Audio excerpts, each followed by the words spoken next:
Midnight Monster Fitness. This is the deadlift. Arguably one of the most, if not the most, quintessential foundational strength movement there is.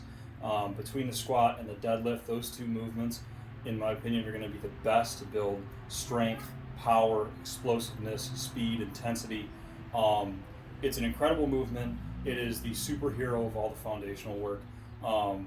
But that being said, there's a lot of notes that I want to make for safety because it also, in my opinion, has the greatest injury risk. Now, after this instructional, if you don't feel comfortable doing the deadlift, I'll explain some alternatives that you can do, but I don't want you attempting this if you really don't feel comfortable or if you're starting to feel pain or anything like that. The main thing we're concerned with is the lower back.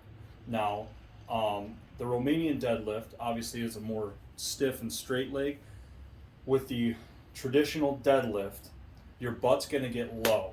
Again, just like with the squat, we're all different body types, leg lengths, strength levels, experience levels.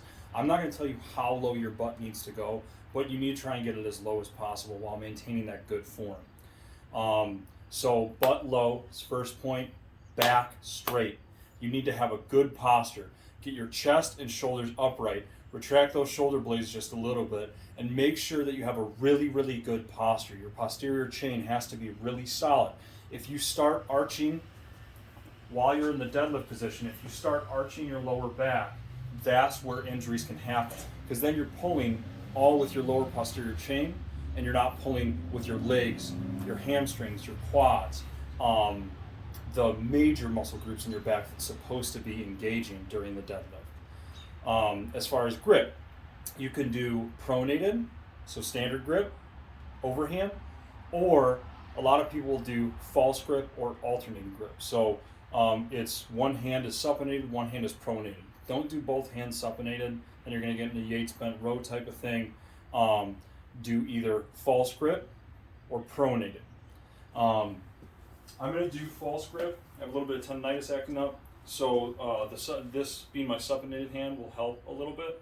So what I do is I get my feet a little wider than shoulder width. It can be shoulder width, it can be a little wider, it can be a little narrower, whatever you're comfortable with. Again, whatever you're free of pain.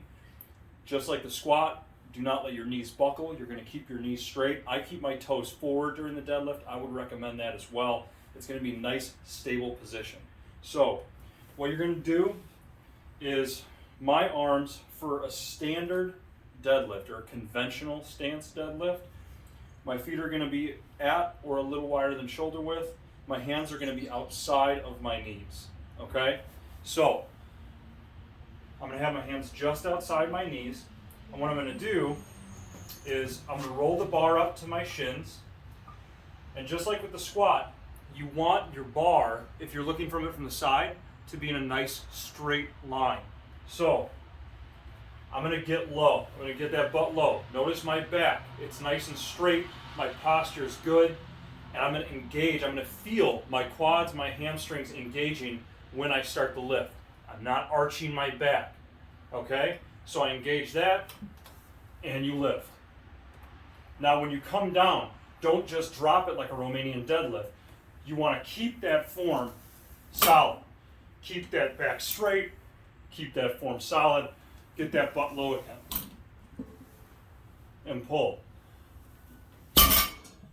Another common mistake people make is when they get to that top of the deadlift, they almost kind of extend their hips forward. They pull, and it's that heavy weight, and they go like this. You want to stay in that nice, stable position. And then you're going to lower it back down. There's another form of deadlift called a sumo deadlift. Sumo deadlift, your feet are going to go wider. Your toes are probably going to be canted out a little bit. Your knees are going to be pointed out, same direction as your toes. And your hands are going to be inside of your knees this time. So you're going to hold like this. Now, with a sumo deadlift, you maintain that good posterior chain, you maintain that solid, stable back, but you still get your butt low. The thing with the sumo deadlift, you're going to be activating a little bit more your adductors as opposed to really focusing on your quads and your hamstrings. Some alternatives for deadlift if you don't feel comfortable with the barbell deadlift is a trap bar deadlift. Trap bar is the one you guys may have seen it in the gym. It's the one that goes around you and it has a neutral grip on either side. So a grip like this on either side, and it's on the outside like this. Maintain those same notes.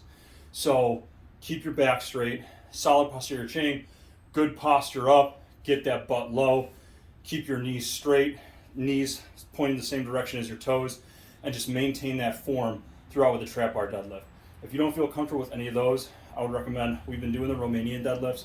Everybody's been doing very good with those. Lighten up the weight a little bit, lighten up the load, and really just focus on your form and that nice explosion up. And if you want to get a little bit extra, if you don't feel comfortable with the barbell deadlift, squeeze your glutes as you come to the top throughout the entirety of the Romanian deadlift. That'll give you a little bit extra benefit to the muscle activation that we're supposed to be having.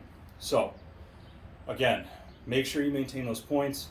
If you feel any pain, if you don't feel comfortable with it, just cut it. I don't want anybody getting injured. I want us all to be safe, but I want us all to get strong too. So, deadlift.